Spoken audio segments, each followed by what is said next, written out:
hoje uma série de mensagens cujo título é esse aí: A gente se vê na oração. É um trocadilho, porque a gente pode entender de diversas formas esse título, né? A gente se vê, eu vejo a mim mesmo na oração. A gente se vê, então é como que um programa marcado, né? Então a gente se vê lá na oração. É um lugar onde a gente se encontra como corpo de Cristo, como família, como irmãos que somos. E também a gente pode falar que a gente vê a Deus e também Deus nos vê. Então essa é a dinâmica da nossa série. É a oração como uma espécie de óculos, de visão, né? Onde a gente pode enxergar as coisas de uma outra perspectiva. E hoje nós vamos falar dessa perspectiva aqui, de que Deus nos vê. Tudo começa por isso, Deus nos vendo. A primeira coisa da oração não é uma palavra que você diz, mas é um olhar, não seu, mas de Deus. A oração começa com Deus nos olhando. Então o nosso texto base aqui é esse texto de Mateus 6, eu queria que você abrisse aí na sua Bíblia. Mateus 6.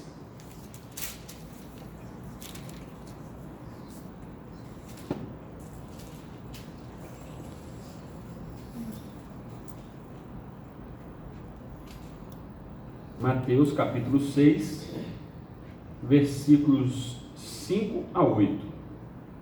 Jesus está ensinando a oração.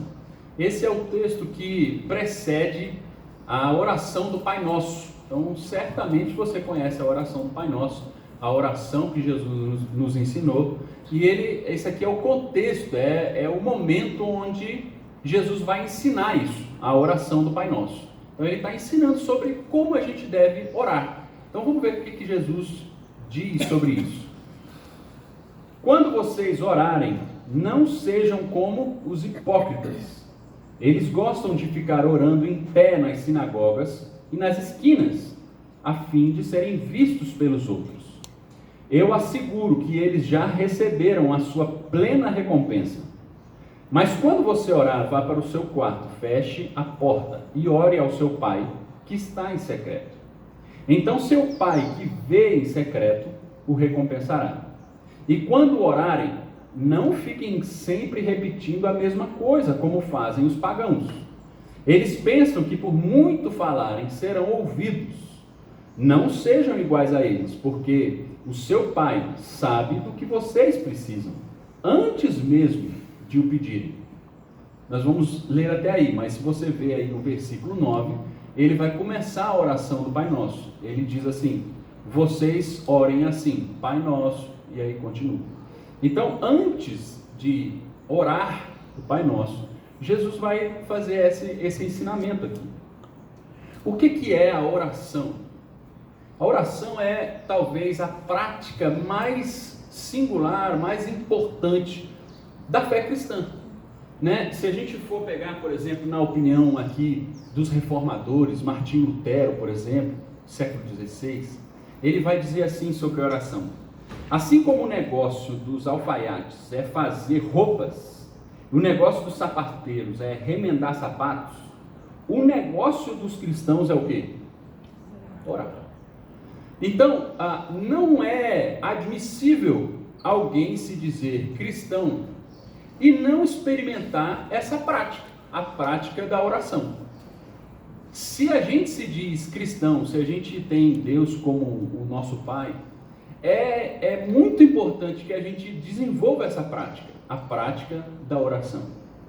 E isso parece que é óbvio, porque orar é intrínseco à fé cristã, mas isso não é tão óbvio na prática. Parece que muitos de nós, e eu me incluo nisso, e as pesquisas dentro das igrejas mostram isso, que os cristãos de maneira geral têm muita dificuldade com a prática da oração. Eu não vou fazer essa pergunta, mas se eu fizesse, como é que seria a nossa resposta aqui? Como está a sua vida de oração? Quanto você tem orado? Quanto tempo você se dedica a essa prática? Mais ainda, quando você ora, quais são os temas das suas orações?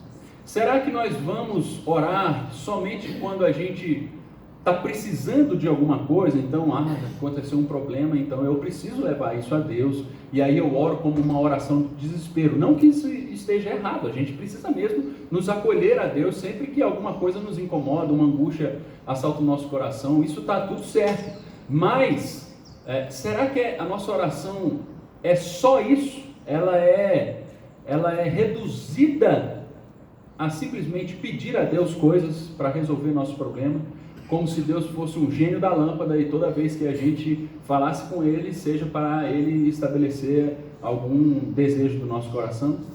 Como que anda a nossa oração? A nossa vida de oração?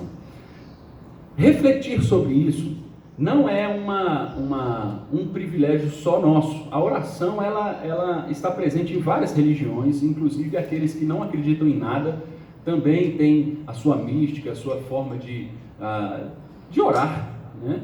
E dessas reflexões que estão fora do nosso campo cristão, teológico, uma das coisas que eu mais gosto é entender isso a partir da visão dos poetas, dos músicos. E tem uma música que fala sobre oração, do Gilberto Gil, e que eu queria passar aqui para a gente, para que você possa meditar nessa letra, nessa experiência de oração. Veja só que interessante.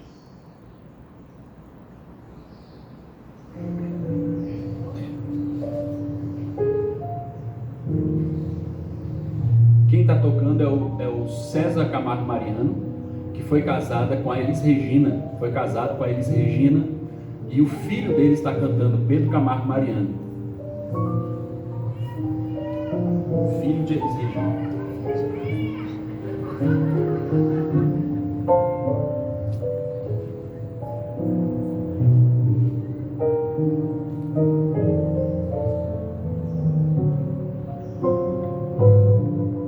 Foi com essa música que começou tudo.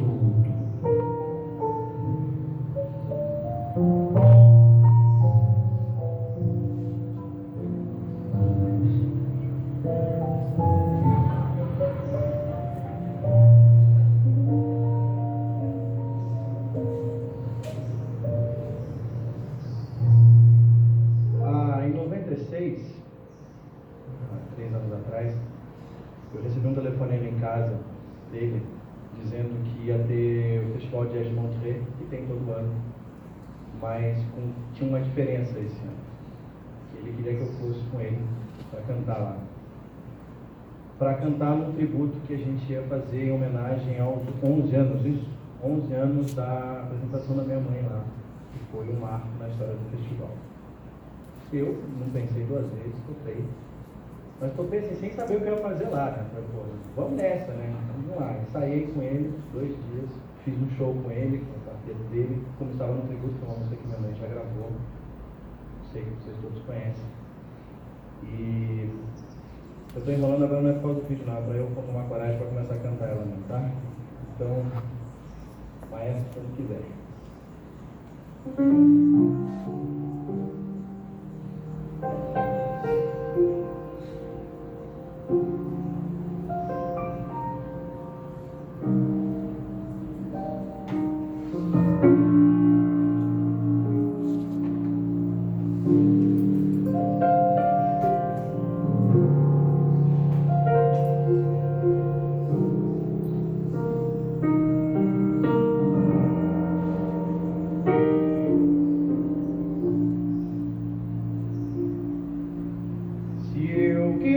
Falar com Deus,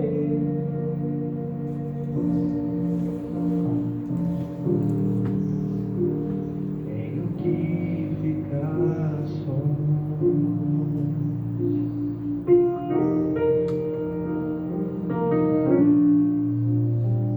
Tenho que apagar a luz.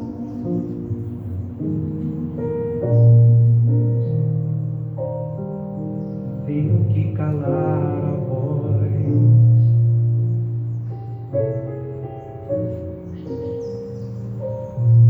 Tenho que encontrar a paz.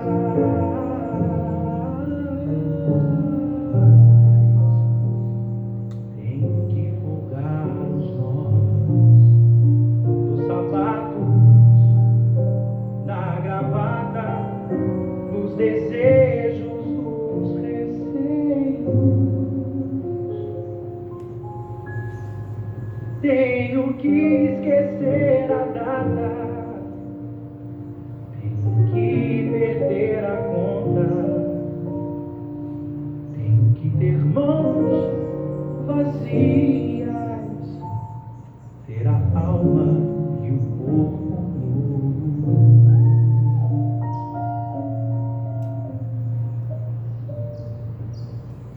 Se eu quiser falar com Deus,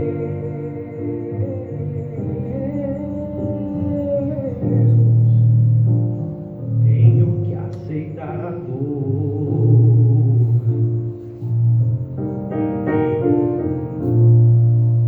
Tenho que comer o pão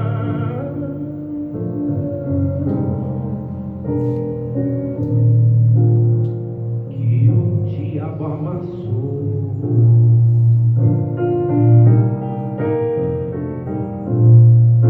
Tenho que virar um cão.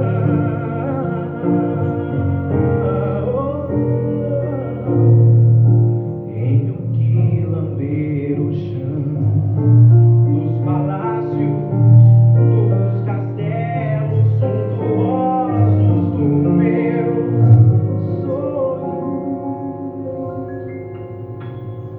Tenho que me ver tristonho, tenho que me achar medonho, e apesar de um mau tamanho, alegrar meu coração.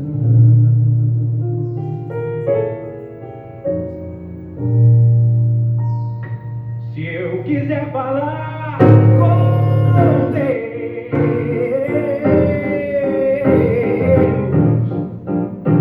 tenho que me aventurar.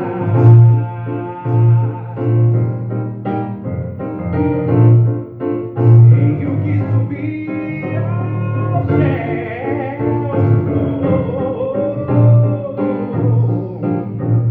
sem cordas pra segurar. E eu tenho que dizer adeus,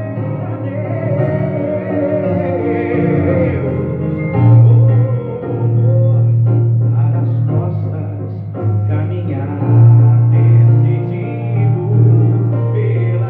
estrada que ao findar vai dar em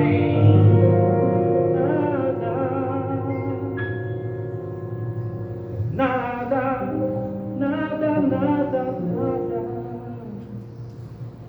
nada, nada, nada,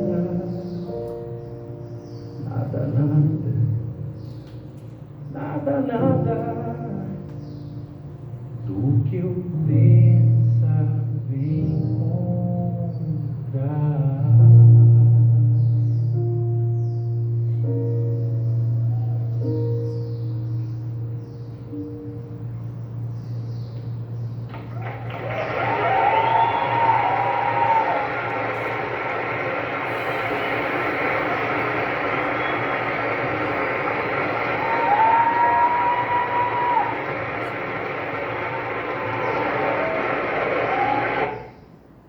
O que eu gosto dessa música é que ela consegue traduzir uma série de sentimentos que essa prática da oração provoca no nosso coração. O verso-chave dela é esse aqui, né? Se eu quiser falar com Deus, ou seja, se eu quiser orar, eu tenho que. E ele vai falando uma série de coisas que você tem que fazer para você orar, para você falar com Deus. Algumas delas a gente pode concordar, outras a gente pode suspeitar. Talvez a nossa fé cristã, a principal discordância que a gente pode ter desse sentimento, esteja aí no final. Depois que ele fala tudo isso, de uma lista de coisas que a gente tem que fazer, ele diz assim: eu tenho que dizer adeus, dar as costas, caminhar decidido pela estrada que ao findar vai dar em quê? Em nada. E aí ele repete: nada, nada, nada, nada que eu pensava encontrar. Na verdade, a experiência para Gilberto Gil, que escreveu essa música, a experiência de oração para ele é uma grande frustração. Porque ele teve que fazer tudo isso, deixou tudo para trás, e quando ele experimentou, ele é um grande vazio, é um grande nada. Tudo que ele esperava encontrar acabou frustrando as suas expectativas.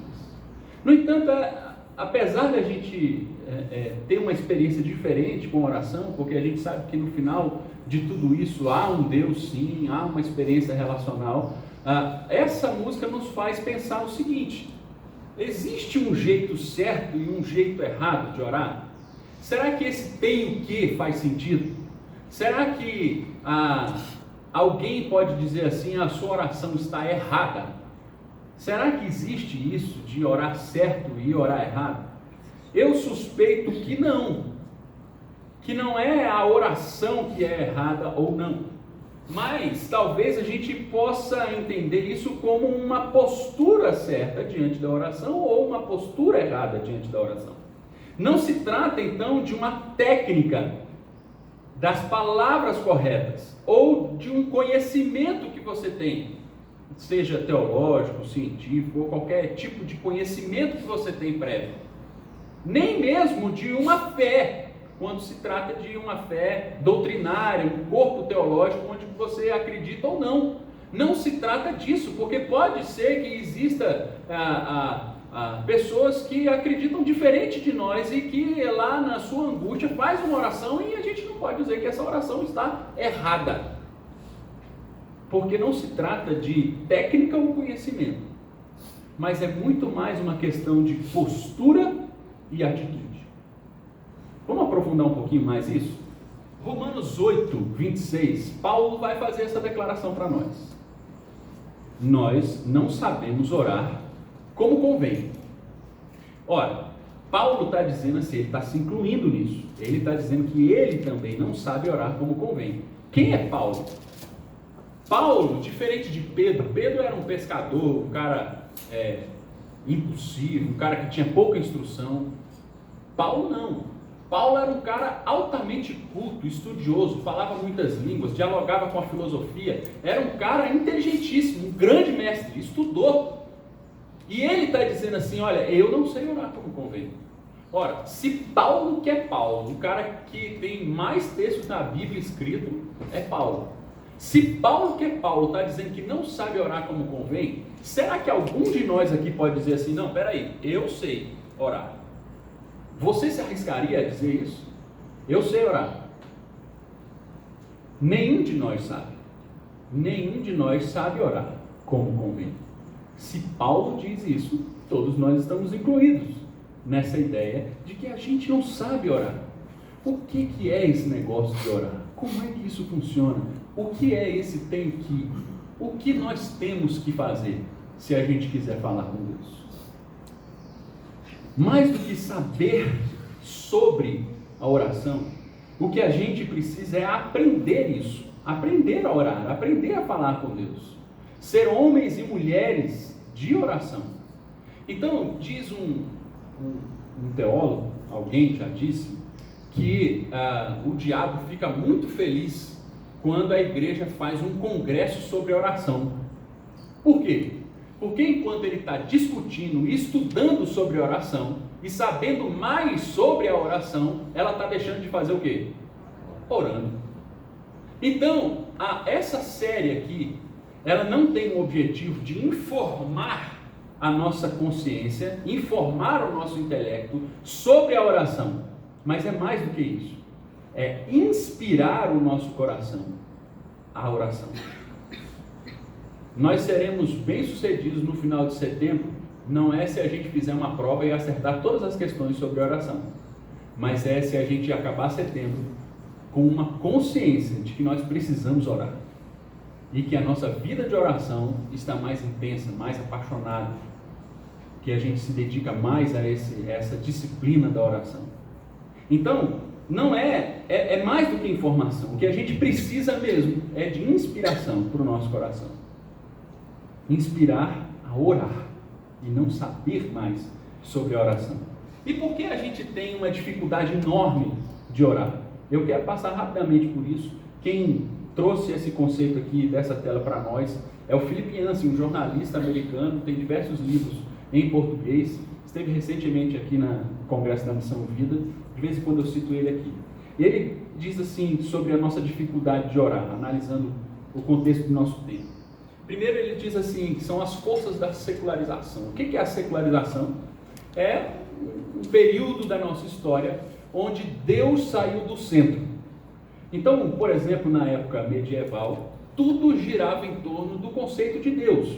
A gente pode questionar esse conceito de Deus e entender que não era bem Deus, mas sim a instituição igreja que mandava no mundo e dizia o que podia e o que não podia, inclusive nos aspectos de governo e etc., e na vida das pessoas de maneira geral. Então Deus, a figura de Deus, o conceito de Deus, estava no centro de tudo, toda a mente humana, todo o raciocínio humano existia a partir da figura desse Deus. A secularização é a partir do iluminismo, quando Deus sai desse centro e o homem entra. As ciências se desenvolvem e agora a gente não justifica tudo mais como Deus mandou, Deus fez isso, Deus fez aquilo, mas agora as coisas se explicam com relação à ciência. A chuva cai não é porque Deus manda, é porque os ventos aconteceram isso, a seca, etc. Então a gente acabou excluindo Deus dessa jogada. Por isso, as forças dessa secularização, do tirar Deus do centro da vida e da sociedade, faz com que a gente tenha mais dificuldade de orar do que os nossos antepassados. Outra coisa, a prosperidade material. Sem dúvida o mundo hoje é mais próspero, pelo menos no nosso contexto, né? E dentro desse contexto de prosperidade, tem uma dificuldade enorme, porque você há de convir de que é muito difícil você orar assim, o pão nosso de cada dia nos dá hoje, se a sua despensa está cheia. Por que você vai orar? Pedindo para que Deus te dê o pão daquele dia. Se você sabe que tem na sua despensa comida para o mês inteiro, você vai orar por quê? Então, aqueles que não têm despensa cheia, faz mais sentido você orar. Acompanham comigo? Então, a prosperidade material nos dificulta a prática da oração. Terceiro, coisa que o Philip Yancey fala, a velocidade das comunicações.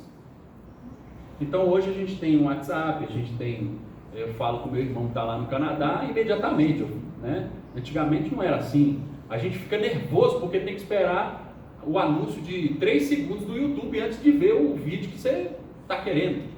Então, é 3 segundos e a gente fica, parece que é uma eternidade para nós. Então, a gente quer tudo rápido e a oração não funciona nesse tempo. A oração tem o seu próprio tempo e o seu próprio processo. Aliás, a oração está para além do tempo, porque Deus é quem criou esse tempo. Deus, ele não está nem no passado, nem no futuro, nem no presente. Ele é atemporal, está acima de qualquer coisa.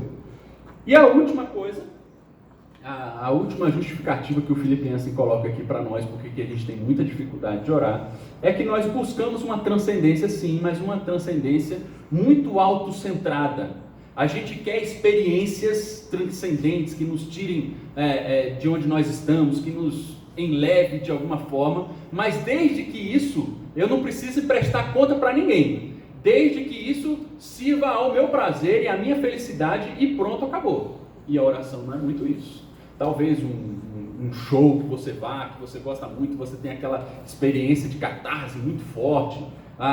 Às vezes você tem isso com diversas experiências que nós podemos ter, desde das clássicas de droga, bebida e etc, até relacionamentos, arte e outras coisas que podem nos dar alguma sensação de transe, de sair de si. A gente gosta disso, mas desde que seja ao meu serviço, que seja ao meu prazer. A oração não é bem assim. A oração é uma experiência transcendente, porque nós estamos falando com Deus, mas é uma oração, é uma experiência que eu preciso prestar contas. Às vezes ela é dolorida, às vezes ela me confronta, e a gente tem dificuldade com o confronto, porque afinal de contas somos todos clientes, e o cliente tem sempre razão. Ninguém pode questionar um cliente. Somos consumidores no nosso tempo, e ninguém pode questionar isso. Então, essas são as nossas dificuldades. E Jesus vai nos ensinar um pouco mais de como não orar nesse texto que a gente leu. Eu quero separar algumas partes aqui desse texto que Jesus vai ensinando sobre como a gente não deve fazer quando a gente for orar. Ele tem um verso também que norteia a palavra de Jesus. Que verso é esse? Ele diz assim: quando vocês orarem. E ele prossegue. Ele repete isso algumas vezes. Quando vocês orarem, não façam isso, ou então façam aquilo. Então vamos ver o que ele está dizendo que não é para fazer. Primeiro ele vai dizer assim, não sejam como os hipócritas. Eles gostam de ficar orando em pé nas sinagogas e nas esquinas, a fim de serem vistos pelos outros. Eu lhes asseguro que eles já receberam a sua plena recompensa. Eu quero destacar aqui as palavras-chave aqui. Então, a gente não pode ser como quem? Os hipócritas. Por que os hipócritas? Qual é o problema dos hipócritas? Eles querem ser vistos pelos outros. Então, os hipócritas são aqueles, nesse contexto aqui, os religiosos, os fariseus, os estudiosos, os que entendem muito sobre Deus, né? Se fosse hoje, seriam os pastores, os líderes de música, aqueles que gravaram um CD, aqueles que fazem show gospel. Esse povo, eles gostam de quê? De orar em público, e num lugar que apareça assim para a maior quantidade de gente possível. É assim que eles gostam de orar, porque eles gostam de ser visto pelos outros. Então eles na verdade oram para quê? Para impressionar os outros. Esse é o problema dos hipócritas, nas palavras de Jesus. Não sou eu que estou dizendo. Nas palavras de Jesus, nós não devemos orar como os hipócritas, porque eles têm o foco em aparecer e impressionar os outros. O que mais? Outra vez que Jesus fala aqui, quando vocês orarem, não fiquem sempre repetindo a mesma coisa, como fazem quem? Não mais os hipócritas, mas os pagãos. Eles pensam que por muito falarem serão ouvidos. Então, qual é o grande problema dos pagãos aqui? É que eles acham que falando muito, eles vão ser atendidos. Eles acham que fazendo a receita do bolo, cumprindo exatamente aquela receita do bolo, falando as palavras mágicas, falando o tanto que precisa, eles vão, no final das contas, Deus vai ouvir, ou a divindade deles vai os ouvir.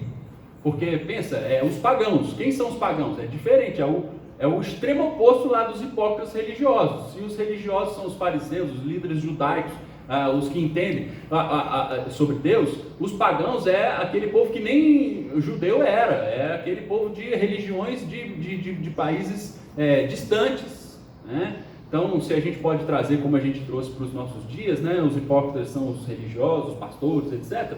Quem são os pagãos? Os pagãos são os espíritas, os pagãos são os de outras religiões, os budistas, os hinduístas, os islâmicos. Esses são os pagãos, adaptando a nossa linguagem hoje aqui. Então, eles acham que repetindo ou cumprindo uma receita de bolo, né? Falando o que deve ser falado, fazendo o que precisa ser feito, eles vão ser atendidos pela divindade deles. Então Jesus está dizendo, não seja nem como os hipócritas, nem como os pagãos. Por quê? Qual é o problema dos pagãos? Porque os pagãos acham que a oração é uma forma de controlar a Deus. Porque se eu faço tudo certinho, Ele então vai me atender. Eu estou controlando a Deus com as minhas palavras ou com as minhas ações. Então, se eu pedir bastante, Deus é obrigado a me atender. Eu coloquei Deus contra a parede, controlei a Deus. Então, se um quer impressionar as pessoas, o outro quer controlar a Deus. E aí nós temos os hipócritas e os pagãos como símbolo daquilo que nós não devemos fazer quando se trata de oração. No caso dos hipócritas, é porque eles usam a oração como uma grande máscara para impressionar os outros. E é interessante porque a palavra hipócrita, né, a origem dela é um pouco disso mesmo, vem de ator, né? A palavra grega lá atrás, que dá origem à palavra hipócrita, é ator. E os atores que usavam aquelas máscaras para interpretar. Aquela máscara se chamava hipócrita, era o nome daquela máscara. O que faz um hipócrita? Coloca uma máscara, essa máscara é a oração, para que eu pareça bonito na frente de todo mundo. É isso que fazem os hipócritas. E os pagãos? Os pagãos usam a oração como uma magia para controlar Deus. É o abacadabra.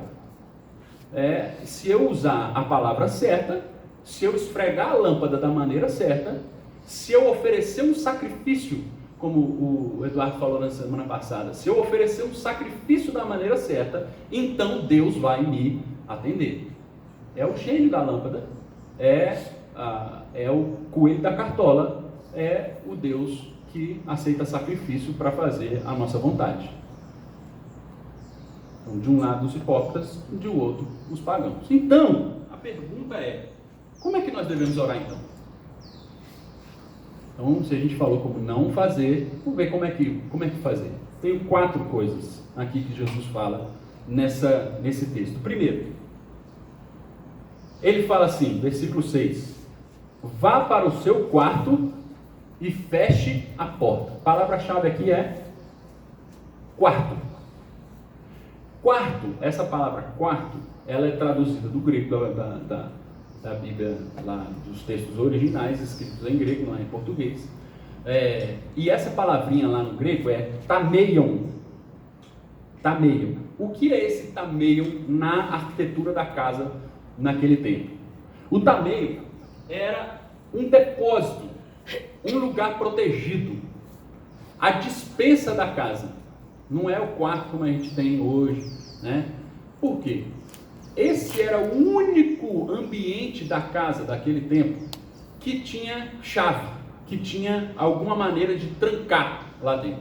Nenhum outro cômodo tinha isso, ou sequer tinha portas. Essa coisa de ter um quarto privado, isso é muito recente no nosso mundo. Antigamente não existia muito isso, eram os locais onde a família lá morava e entrava os vizinhos, ali era um lugar quase que público. E ninguém tinha assim um quarto que é meu, né? Minhas coisas. Isso é muito da nossa mentalidade ocidental, de ser da propriedade privada, né? De ter o meu espaço, a minha particularidade. Isso é muito recente na nossa história. Naquele tempo não era assim. O único lugar que era protegido, porque era onde se guardava ali os pertences da família, era o quê? O tameion. Era esse quarto aqui. Então ele está dizendo assim, olha, vá para o tameion, para o lugar protegido, e ore, feche a porta e se tranca lá dentro. O que isso mostra para nós sobre a oração? A oração é um lugar seguro. Ao contrário dos hipócritas que ficam nas praças, mostrando quem não são para todo mundo, a oração precisa acontecer dentro de uma segurança, onde não precisa se usar as máscaras. É preciso ser quem de fato é para orar. Percebe que não é uma palavra certa, mas tem muito mais a ver com uma postura. É ser quem de fato é. É falar aquilo que o coração está dizendo, aquilo que tem vontade de dizer, e não aquilo que os outros esperam que você diga. E para isso é preciso um lugar seguro. E o lugar seguro é sozinho você e Deus. A oração é esse lugar de segurança onde não precisa usar máscaras. A segunda coisa que ele ensina, ele diz assim: ore ao seu pai que está no secreto, então seu pai que vê no secreto, e aí ele continua, o recompensará. Qual é a palavrinha chave aqui? Se no primeiro é quarto, no segundo é vê. Vê é a palavrinha chave. Olha que interessante. Se eu falo, você faz o quê? Ouve, certo? Então a gente pensa na oração como, o que é orar? Qual é a resposta mais certa? É falar com Deus, né? É a resposta mais clássica, falar com Deus. Então a oração é algo que eu falo e Deus faz o quê? Ouve, não é? Porque se eu falo, você ouve, escuta. Então a oração é uma fala e Deus ouve. Só que como é que o texto diz aqui? Que Deus faz o quê? Deus vê a oração. Não é que Deus escuta a oração, mas Deus vê a oração. O que isso ensina pra gente? Se alguém vê, é porque antes eu fiz o quê? Não é falar. É o quê? Qual é o verbo que vem antes que provocou o ver? Atitude. Uma atitude, eu botei aqui, mostrar. Né? Se eu mostro, então alguém vê. Se eu falo, alguém escuta. Então ele está dizendo assim, ó, ore ao seu pai. Aí na nossa mentalidade a gente fala assim, não, eu tenho que falar com meu pai. Né? Ele está dizendo, ore ao meu pai, então eu falo ao meu pai, e o meu pai que está no secreto. Então ele vai me escutar. Era como a gente escreveria. Mas ele não está dizendo isso. Ele está dizendo, ore ao seu pai que está no secreto. E o seu pai que vê no secreto. Sabe o que isso fala para a gente sobre a oração? Que a oração é uma postura consciente. Não é só um lugar seguro, mas é também uma postura de consciência da presença de Deus. Porque não é só aquilo que eu falo. Às vezes tem oração que não há uma palavra sequer. Às vezes tem oração que é gemidos inexprimíveis, nas palavras de Paulo. Às vezes tem oração que são angústias, simplesmente. O texto de Paulo vai dizer que nós devemos orar sem cessar. Se a gente entende oração como falar, você imagina o tanto de palavra que a gente teria que ter para orar sem cessar? O dia inteiro orando, falando com Deus. O tanto de assunto, o tanto de verborréia que a gente ia ter. Mas oração não é palavra. A oração é postura de consciência. É ter a consciência da presença de Deus. De uma maneira especial. É algo que Deus vê antes de tudo. Antes de escutar qualquer palavra sua, Deus vê a postura do seu coração. Não adianta falar sem postura. Porque pode ser que na nossa visão, nossa, esse cara está orando bonito, mas ele está orando como os hipócritas, para ser visto aos outros. Percebe então que pode ser que a gente fale muito e não esteja orando, e não fale nada e esteja orando. Porque a oração é algo que Deus vê, tem mais a ver com a postura do nosso coração. Terceiro, eles já receberam a sua plena recompensa. Diz aqui sobre os hipócritas, né? Os hipócritas, eles já receberam a sua plena recompensa. Aí o texto continua, ele vai dizer, o seu pai o recompensará. Então ele está falando sobre recompensa aqui. Qual é a grande recompensa? A palavra-chave aqui é recompensa. E qual é a grande preocupação dos hipócritas? Qual é o desejo lá no fundo do coração dos hipócritas aqui? O que os hipócritas queriam no final das contas? A gente falou lá no início. Ser visto e ser admirado pelos outros. É isso que eles queriam. Qual é a grande recompensa da oração dos hipócritas? É o que eles querem. O que eles querem? A admiração.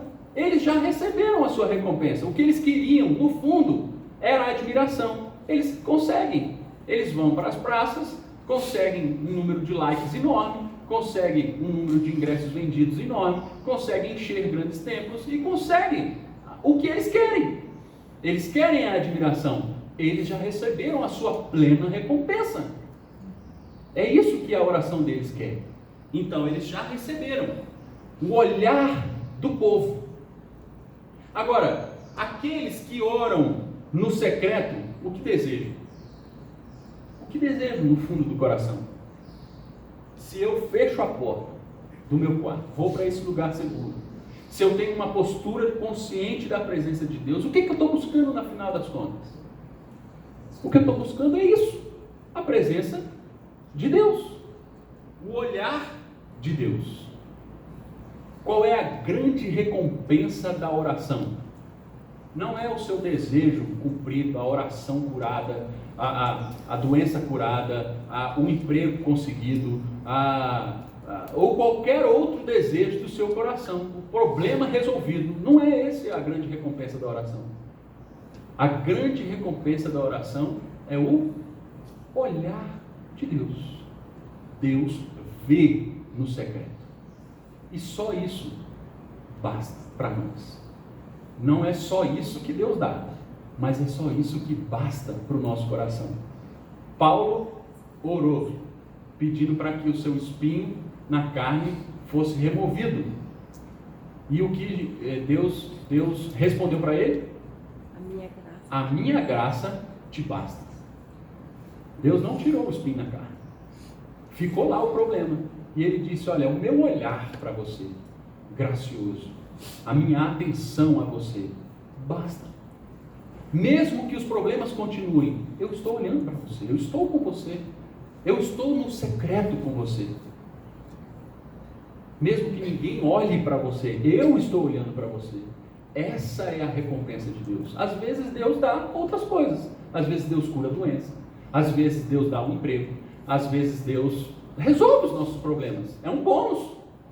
Mas a graça de Deus e o olhar dele já basta para nós. Quarto e último. Não falei. A oração, então, é um encontro recompensador. É um lugar seguro. É uma postura consciente.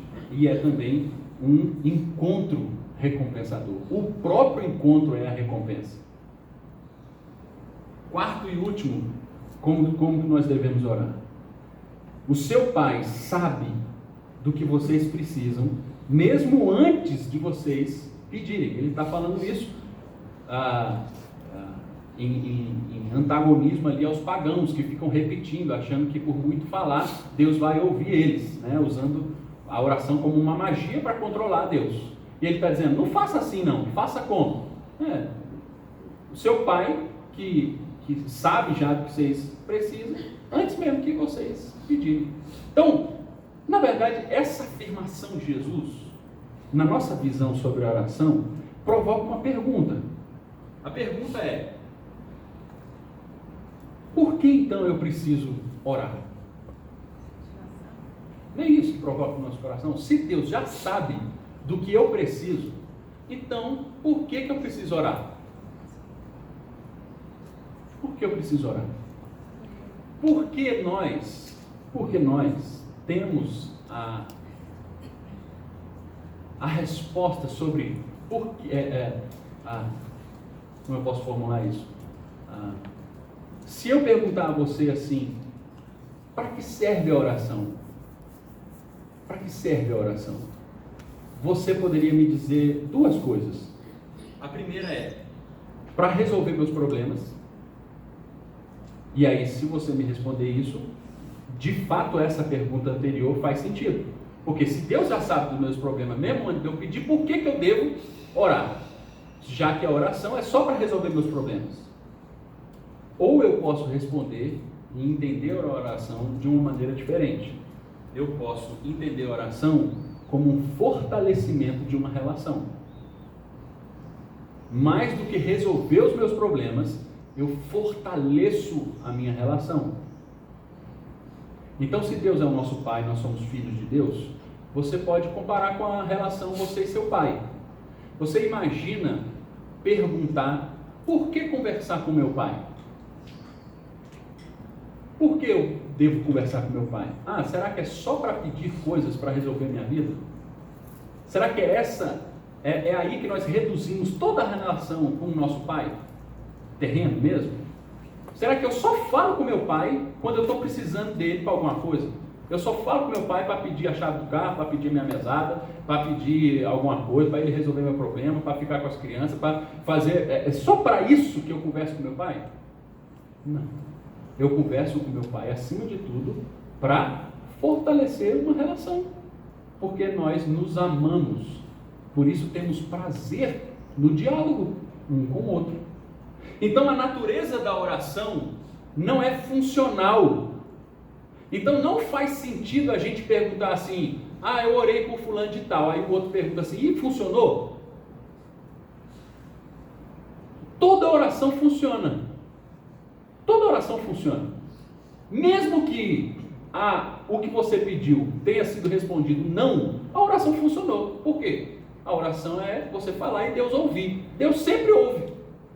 Ele pode dizer que sim, ou que não, ou que espere mais um pouquinho, não é a hora. Então a oração sempre funciona. Então a oração não tem uma natureza funcional. Não se pergunta se uma oração funciona ou não funciona. Se pergunta o quê? É uma natureza relacional. Mesmo quando a gente pede coisas para Deus, no fim das contas, o que interessa mesmo é a nossa consciência de que Deus é que pode resolver os nossos problemas e não necessariamente o problema resolvido. Se a gente coloca toda a nossa confiança em Deus, nesse relacionamento, então nós temos essa postura de relacionamento e de intimidade com Deus. Então a oração não é para funcional, não. É para gerar uma intimidade, para gerar uma relação profunda antes de tudo. Mais do que resolver os seus problemas. Resolver os problemas, Deus podia fazer assim, que nem o Thanos lá, e resolver rapidinho o seu problema. Por que ele não faz? Porque ele não quer resolver os seus problemas, ele quer o seu coração. Se para isso ele precisar resolver o problema, ele vai. Se para isso ele precisar segurar um pouquinho a resolução do problema, ele também vai. Porque no final das contas, o que interessa é o diálogo de relacionamento entre nós e Deus. Por isso, meus irmãos, a gente caminhando por fim, a oração não é uma máscara para a gente impressionar os outros, nem uma magia para a gente controlar a Deus. Mas é o quê? A oração, então, é um lugar seguro, uma postura consciente e um encontro recompensador de natureza relacional. Isso aqui é a oração. A oração, antes de tudo, é um olhar de Deus para nós. O título da nossa mensagem de hoje, da primeira, é essa: Deus te vê. A oração começa com um olhar de Deus para você. É Deus quem começa esse diálogo. É Deus quem nos atrai a esse tameio, a esse quarto, a esse lugar seguro. É Deus quem nos convida para esse diálogo. Nenhuma atitude humana precede a atitude de Deus. É tudo consequência de uma atitude inicial de Deus. Nós amamos a Deus só porque Ele primeiro nos amou. Não tem como a gente ser primeiro. É sempre resposta. É sempre um questionamento de Deus que a gente vai atrás, que a gente tenta responder. Então, a oração é um exercício de comunhão com Deus, que nos ajuda a ver o mundo na perspectiva de Deus. Então, se Deus nos vê, então agora eu consigo ver todo o resto na perspectiva desse olhar de Deus. Então, a gente vai falar nos próximos domingos sobre isso. Então, se Deus me viu, então eu consigo ver a Deus. É o que nós vamos ver no domingo que vem, ver a Deus. Como é que nós enxergamos a Deus na oração? Depois nós vamos falar sobre ver a nós mesmos, como é que nós nos vemos na oração. E depois como é que nós enxergamos o nosso próximo. Tudo a partir desse olhar, primeiro, de Deus para nós. O Tim Keller fala sobre a oração da seguinte forma: orar é dar continuidade a uma conversa que Deus iniciou por meio da sua palavra e graça, que com o tempo vai se transformando num completo encontro com Ele. Isso é oração, é dar continuidade a um diálogo que Deus começou conosco. Eu quero encerrar lendo um trechinho de um livro.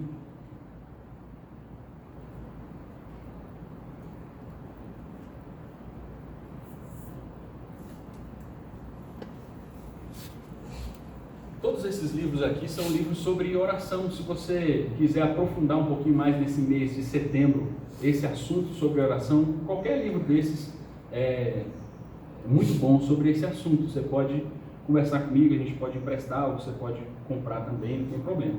Eu queria ler com vocês, ler para vocês aqui, esse trecho desse livro aqui, do Richard Foster, A Oração, Refúgio da Alma. O título aqui dessa parte é a chave e a porta. É um dos textos mais bonitos sobre oração que eu conheço. É um convite para o nosso coração à oração.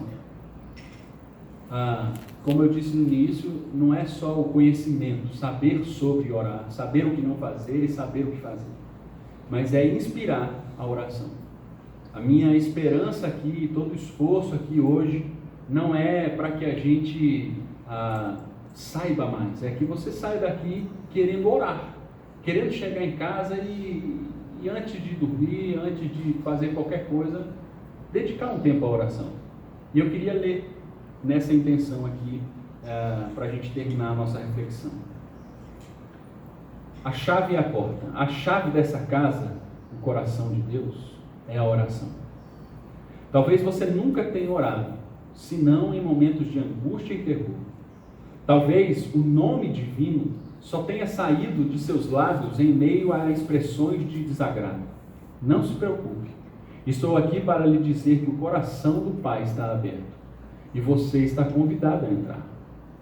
Talvez você não acredite na oração. Quem sabe você já tentou orar e ficou profundamente desapontado. Sua fé parece agora pequena demais ou inexistente, não importa. O coração do Pai está aberto e você está convidado a entrar. Talvez você tenha se machucado ou sucumbido diante das pressões do dia a dia. Você foi injustiçado e isso o marcou pelo resto da vida. Você não consegue apagar as antigas e dolorosas lembranças. Você evita a oração porque se sente afastado de Deus, indigno e pecador. Não se preocupe. O coração do Pai está aberto e você está convidado a entrar. Talvez você tenha orado durante muitos anos, mas as palavras congelaram e se quebraram e nada aconteceu. Deus lhe parece distante, inacessível. Ouça-me, o coração do Pai está aberto e você está convidado a entrar. Talvez a oração seja o prazer de sua vida. Você vive num ambiente divino há muito tempo e pode dar testemunho de quão excelente ele é. Apesar de tudo, você quer mais. Mais poder, mais amor, mais de Deus em sua vida. Creia-me, o coração do Pai está aberto. E você está convidado a ir mais alto e mais profundamente nele. Se a chave é a oração, a porta é Jesus Cristo. Deus mostra a sua bondade ao preparar-nos um caminho para chegar ao seu coração. Ele sabe que somos obstinados e duros de coração, por isso providenciou uma via de acesso. Jesus, o Cristo, viveu uma vida perfeita, morreu em nosso lugar e ressuscitou vitorioso sobre os poderes das trevas, a fim de que pudéssemos ter vida nele. Essas notícias são maravilhosas. Não precisamos mais ficar do lado de fora, impedidos de nos aproximar de Deus por causa de nossa rebeldia. Entremos agora pela porta da graça de Deus e da misericórdia de Jesus Cristo. Amém? Que Deus nos abençoe.